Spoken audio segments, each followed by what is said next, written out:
예수님의 은혜와 평강이 함께 하시기를 빕니다. 그래서 2022년 1월 18일 오늘 하루의 삶도 감사와 기쁨이 넘치기를 바랍니다. 그러면 순전한 마음으로 하나님께 예배드립시다.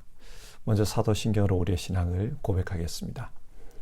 나는 전능하신 아버지 하나님 천지의 창조주를 믿습니다.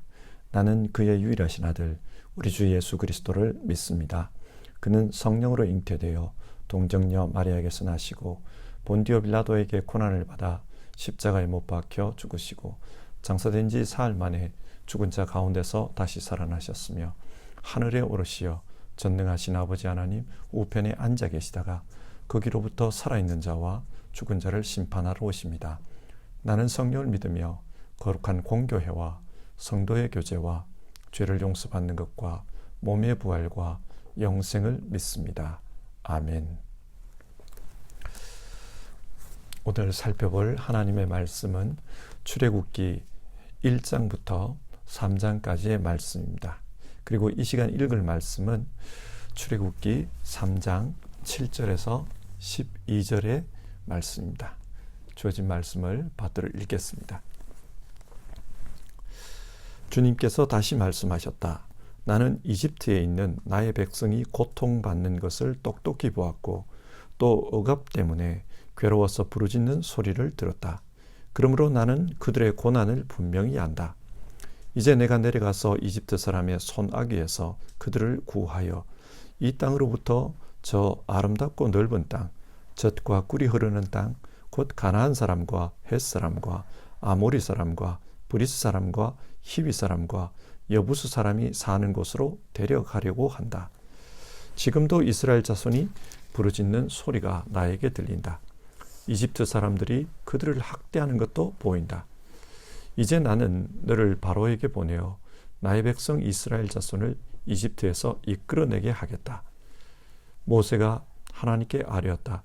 제가 무엇이라고 감히 바로에게 가서 이스라엘 자손을 이집트에서 이끌어내겠습니까? 하나님이 대답하셨다. 내가 너와 함께 있겠다. 네가 이 백성을 이집트에서 이끌어낸 다음에 너희가 이 산 위에서 하나님을 예배하게 될 때에 그것이 바로 내가 너를 보냈다는 징표가 될 것이다. 아멘. 오늘부터 출애굽기의 말씀을 읽게 됩니다. 출애굽기는 하나님의 구원 역사를 우리에게 들려주고 있습니다. 성경을 전체적으로 보면 하나님은 천지를 아름답게 창조하셨습니다. 하나님의 생명의 역사가 시작된 것입니다. 생명의 역사가 일어나는 곳에는 참된 아름다움이 있습니다. 그러나 인간이 타락했습니다. 그런 말미암아 세상은 죽음의 역사로 바뀌고 말았습니다. 그래서 창세기 1장 1절 천지 창조로 시작해서 50장 26절 죽음으로 끝나고 있습니다. 하지만 하나님은 역사가 이렇게 죽음으로 끝나는 것을 원치 않으십니다. 그래서 믿음의 사람 아브라함을 부르시고 아브라함을 통해 믿음으로 말미암는 구원의 역사를 시작하셨습니다. 그리고 출애굽기는 그 구원의 역사가 어떻게 진행되고 있는지 우리에게 좀 더 구체적으로 말씀해 주고 있습니다. 그러면 이 출애굽기를 읽는 가운데 구원하시는 하나님의 역사를 은혜 가운데 묵상할 수 있기를 바랍니다. 먼저 출애굽기 1장의 말씀을 보겠습니다. 출애굽기 1장은 야곱과 함께 이집트로 내려간 이스라엘 백성의 수를 소개하고 있습니다. 모두 몇 명이 내려갔습니까? 1장 5절을 보면 70명입니다. 적은 수가 이집트로 내려갔습니다. 그런데 시간이 흐른 후 어떻게 되었습니까? 1장 7절을 보면 이스라엘 자손은 자녀를 많이 낳고 번성하여 그 수가 불어나고 세력도 커졌으며 마침내 그 땅에 가득 퍼졌다. 그 땅에 가득 퍼졌습니다. 굉장히 많은 수가 되었습니다. 여러분, 성경이 이 말씀을 통해 무엇을 말하려는 것입니까? 창세기 15장 5절에서 하나님은 아브라함에게 너의 자손이 하늘의 별처럼 많아질 것이다. 그렇게 약속하셨습니다. 그리고 시간이 흐른 후 보니까 정말 그 약속대로 되었다는 것입니다. 하나님께서 약속을 지키셨습니다. 그리고 성경은 아브라함의 자손이 하늘의 별처럼 많아졌다는 것을 몇 가지 사건을 통해 증명해 보입니다. 8절을 보면 요셉을 알지 못하는 새로운 왕이 일어났다고 합니다. 이 말은 이집트에서 정변이 일어나서 왕조가 바뀌었다는 뜻입니다. 예를 들어 한국 역사에서 고려가 망하고 조선이 세워진 것처럼 이집트에서도 그런 변화가 일어났던 것입니다. 그러자 새 왕조를 세운 왕이 걱정을 합니다. 어떤 걱정을 합니까? 만약 쫓겨난 왕조의 사람들이 힘을 회복해서 다시 쳐들어오면 이스라엘이 자신들에게 잘해준 그 왕조의 편에 설 수 있다는 것입니다. 그러면 자신들이 위험에 처한다. 이걸 걱정하고 있어요. 왜 걱정하는가? 이스라엘의 인구수가 너무 많았기 때문입니다. 그래서 새 왕조의 왕은 이스라엘의 인구를 줄이기 위해 몇 가지 정책을 폈습니다. 첫 번째 정책은 강제 노동이었습니다. 아주 강도가 높은 강제 노동을 통해 출산을 억제시키려고 했습니다. 하지만 이 정책은 실패로 끝납니다. 그래서 두 번째 정책을 실시하는데 히브리 산파들에게 아들을 낳을 것 같으면 그 아이를 죽이고 딸을 낳으면 살리라고 했습니다. 이 산파들을 통해 산하 제한을 하려고 했던 것입니다. 그런데 이 정책도 실패하고 말았습니다. 그래서 세 번째 정책을 펼치는데 남자아이를 낳으면 나일강에 던져 죽이라. 아주 무지막지한 바로의 명령이 떨어졌습니다. 자, 성경은 이처럼 인구 억제 정책을 펴야 할 만큼 이스라엘은 인구수가 많아졌다는 것을 말하고 있습니다.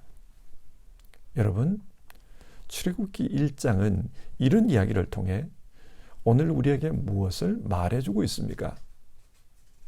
하나님은 신실하신 분이라는 사실입니다. 하나님은 오래전에 아브라함에게 하셨던 그 약속을 잊지 않고 그 약속대로 이루어 주셨다. 성경은 그것을 말합니다. 시간이 흐르는 가운데 아브라함은 죽었고 시대도 변했습니다. 그래서 하나님은 왜 약속을 지키지 않습니까? 그렇게 따질 사람이 없습니다. 하지만 신실하신 하나님은 자신이 약속하신 것을 반드시 지키십니다.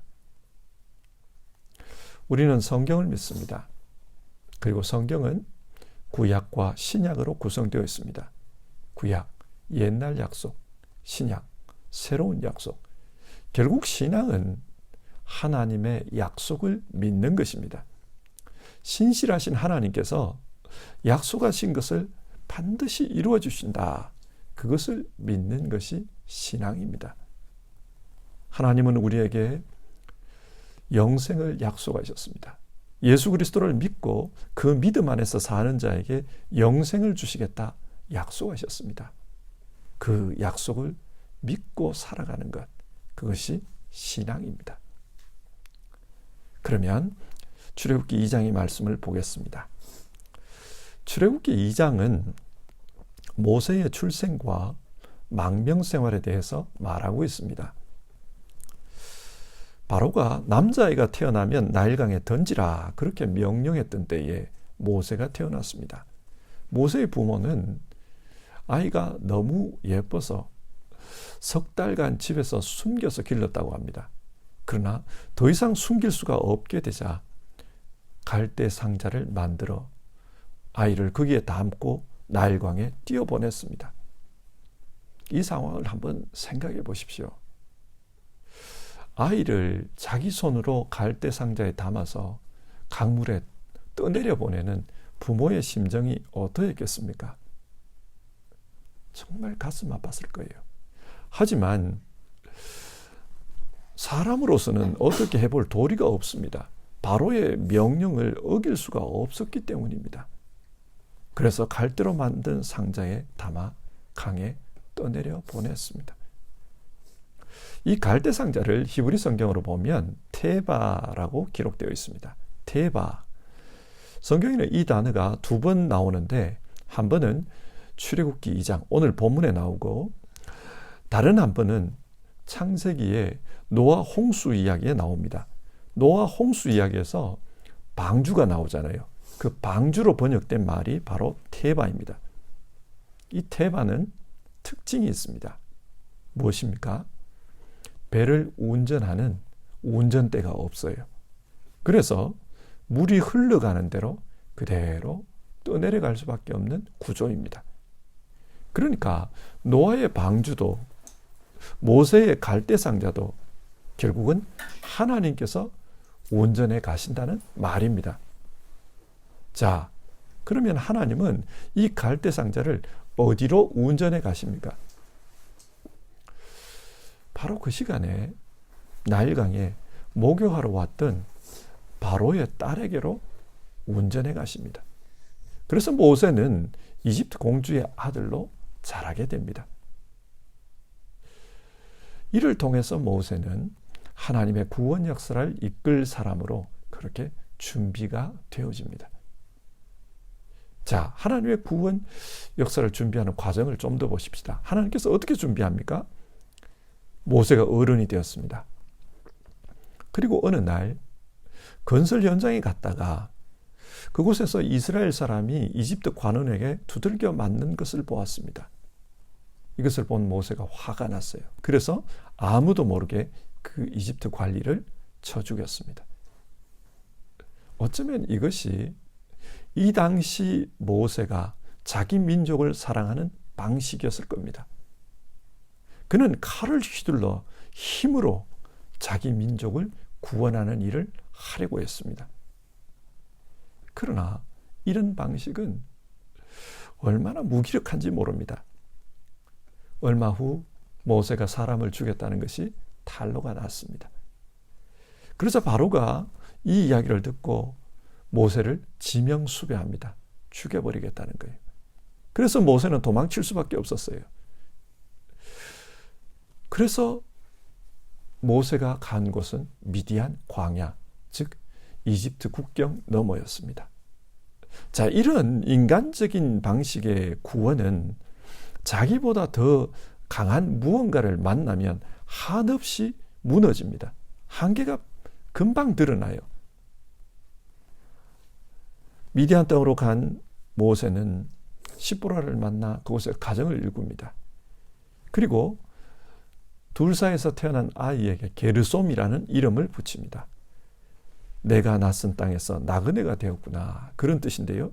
이걸 오늘 우리식으로 말하면 나는 아무런 힘도 권리도 없는 이방 땅의 이방인이 되었구나, 그런 뜻입니다.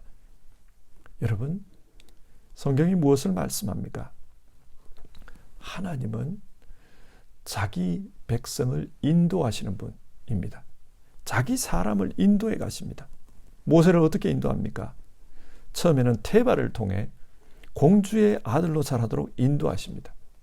그리고 성장한 후에는 미디안 땅으로 인도하고 또 그 미디안 땅에서 게르솜으로 살게 하십니다. 하나님은 이런 인도하심을 통해 모세를 하나님의 사람으로 만들어가고 계십니다. 생각해 보십시오. 모세는 나중에 하나님의 나라, 즉 이스라엘을 새롭게 세워가는 일을 해야 할 사람입니다. 그래서 이 일을 위해 바로의 궁궐에서 자라게 하는 겁니다. 궁궐에서 한 나라가 어떻게 만들어지고 어떻게 운영되는지 그것을 보고 배우게 하시는 겁니다. 그런데 이런 인간적인 것, 인간적인 힘만 배우게 된다면 이스라엘과 이집트가 다를 바가 무엇이 있겠습니까? 그래서 하나님은 모세를 광야로 이끌어 가십니다. 그 광야에서 자기 힘으로 할 수 있는 일이 별로 없다는 것을 깨닫게 하십니다. 그래서 게르솜이라는 고백이 나오는 겁니다. 완전하게 자기를 부인하는 그런 단계까지 이르도록 하나님은 모세를 이끌어 가십니다. 기독교 신앙은 자기를 부인하고 예수 그리스도를 따라가는 것입니다. 자기를 부인하고 온전히 하나님을 믿는 것입니다. 자기 힘을 의지하는 사람은 하나님을 올바로 믿기가 어렵습니다.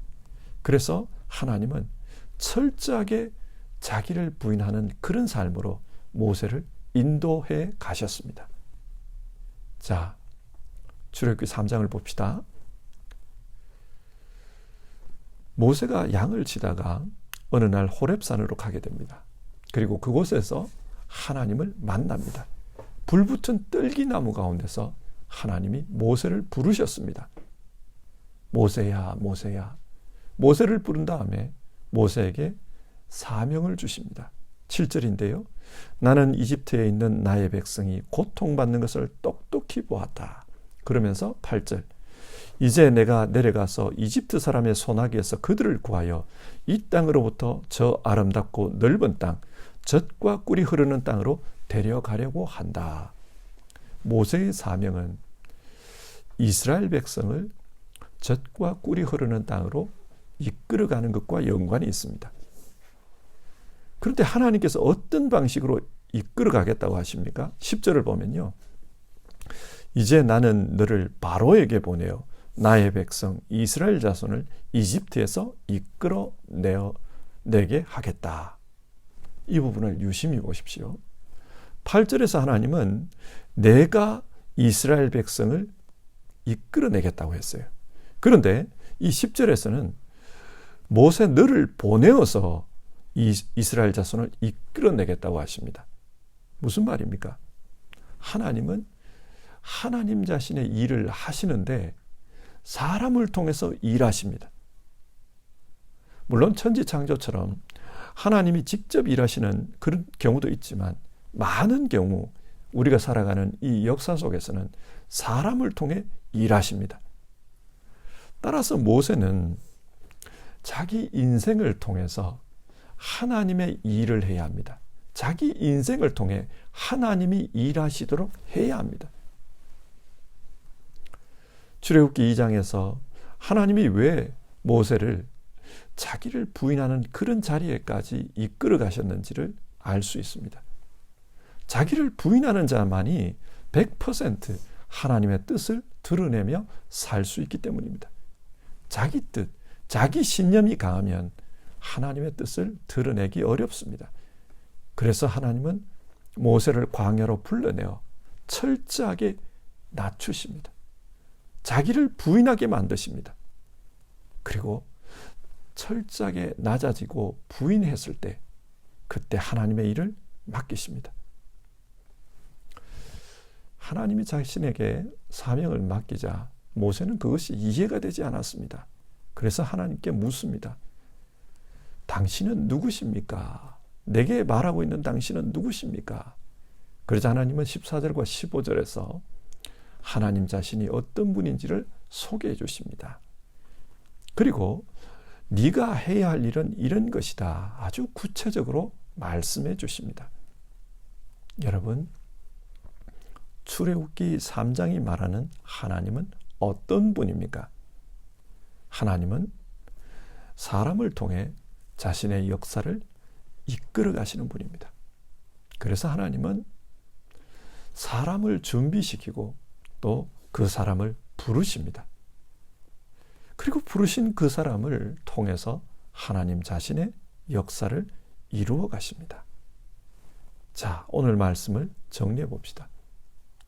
출애굽기 1장에서 3장은 구원 역사를 이루어 가시는 하나님이 어떤 분인지에 대해서 말하고 있습니다. 하나님은 자신이 약속하신 것을 이루시는 신실하신 분입니다. 그래서 아브라함에게 네 자손이 400년 후에 이 땅으로 돌아와서 이 땅을 차지할 거다 말씀하신 그 약속을 이루도록 해주십니다. 하나님은 이 약속을 이루기 위해서 모세를 준비시켰습니다. 그리고 준비하는 과정에서 철저하게 자기를 부인하도록 그렇게 인도해 가십니다. 이런 하나님의 인도하심, 마지막에 하나님의 불러주심이 있습니다. 그리고 그 모세를 통해 하나님께서 일하고자 하십니다. 성경이 말씀하시는 하나님은 신실하신 하나님, 그리고 인도하시는 하나님, 우리를 통해 일하시는 하나님입니다. 그런데 오늘 말씀을 우리가 읽으면서 기억해야 할 것은 하나님은 묵묵히 일하신다는 거예요. 하나님은 잘 보이지 않습니다. 이스라엘 왕조가 이집트의 왕조가 바뀔 때에도, 바로가 이스라엘을 힘들게 할 때에도 하나님은 드러나 보이지 않았습니다. 모세가 나일강에 버려질 때에도, 또 궁궐에 살 때에도 하나님은 보이지 않았습니다. 미디안 광야에서 모세가 고생할 때에도 하나님은 드러나 보이지 않았습니다. 하지만 모든 때가 준비되었을 때 하나님은 자신을 드러내 보이십니다. 이처럼 우리 삶에도 하나님이 드러나 보이지 않을 때가 있습니다. 마치 없는 분처럼 잠잠하게 계실 때가 있습니다. 하지만 하나님은 잠잠하실 분 안 계시는 게 아니에요. 우리 삶 가운데 계시면서 우리에게 하신 약속을 이루어주고 계시고, 또 그 약속을 이루기 위해 인도하시고, 인도하시는 가운데 때가 되면 우리를 불러주셔서 하나님의 역사가 어떤 것인지 분명하게 드러내 주십니다. 우리는 이것을 기억해야 합니다. 혹시 지금 신앙생활을 하는 가운데 하나님이 안 계시는 것 같다, 내 삶에 하나님이 안 느껴진다, 그런 분이 있습니까? 잠잠히 우리 가운데서 일하시는 그 하나님을 생각하시기 바랍니다. 하나님은 신실하셔서 약속하신 것을 반드시 이루십니다. 그 약속을 이루기 위해서 우리를 인도해 주시고, 그리고 인도하신 가운데 우리에게 나타나셔서 우리를 통해 구원 역사가 이루어져 가게 하십니다. 오늘 우리가 읽은 이 모세의 이야기는 단순한 모세의 이야기가 아니고 하나님의 구원 역사를 경험하는 모든 사람들의 이야기입니다. 따라서 모세에게 찾아오신 그 하나님을 묵상하는 가운데 오늘 우리에게 역사하시는 그 하나님을 다시 한번 생각해 볼 수 있어야 합니다. 하나님은 구원 약속을 지키시는 분입니다. 신실하신 분입니다. 하나님은 잠잠히 우리를 인도해 가시는 분입니다. 그리고 때가 되면 우리에게 나타나셔서 하나님의 구원 역사가 이렇게 이루어지고 있다고 우리에게 말씀해 주시는 하나님입니다.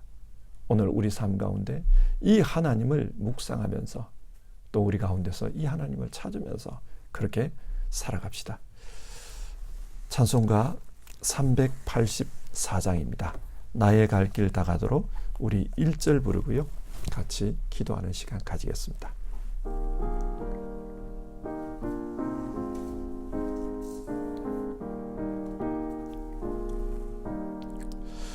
나의 갈 길 다가도록 예수 인도하시니 내 주 안에 있는 그 길 어찌 의심하리요.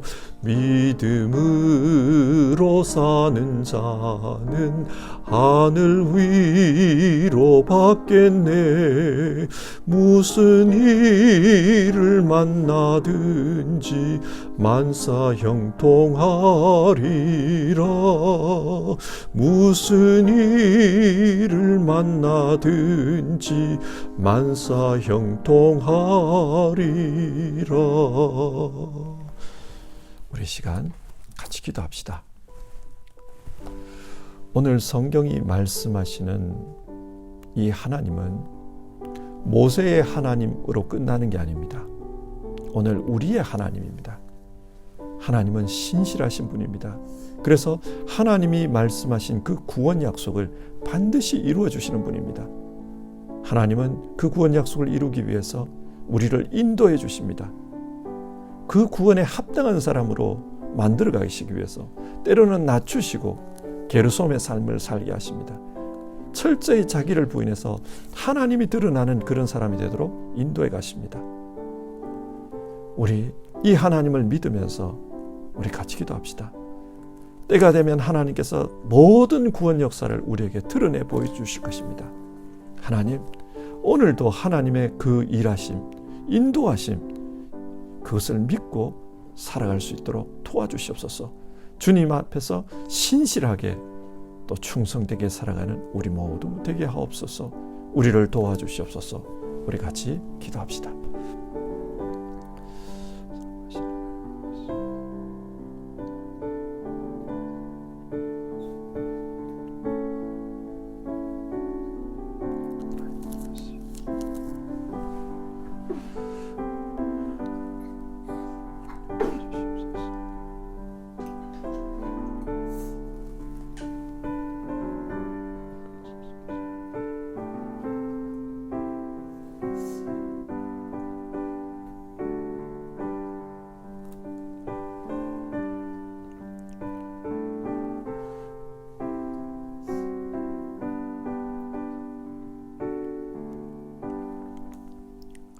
하나님, 오늘 출애굽기 1장에서 3장의 말씀을 통해 이스라엘에게 구원 역사를 베푸셨던 하나님이 어떤 분인지를 살펴보았습니다. 그리고 그 하나님이 오늘 우리의 하나님이라는 것도 살펴보았습니다. 하나님은 신실하신 분이셔서 약속하신 구원을 반드시 이루어 주신다. 우리가 그렇게 말씀 나눴습니다. 하나님께서 우리를 구원으로 이끌어 가시는 것, 인도해 가시는 것, 그것을 믿습니다. 때로는 낮추시며, 그래서 철저히 하나님 앞에 자기를 부인하고 하나님만을 의지하며 사는 사람으로 만들어 가신다는 것도 우리가 믿습니다.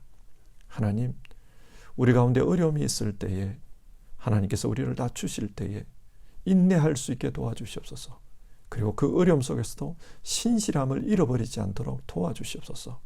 그리고 하나님, 마침내 하나님께서 우리를 불러 하나님의 뜻을 다 드러내 보이실 때, 그때 아멘으로 순종하며 또 하나님 앞에 충성할 수 있는 우리 모두 될 수 있도록 도와주시옵소서.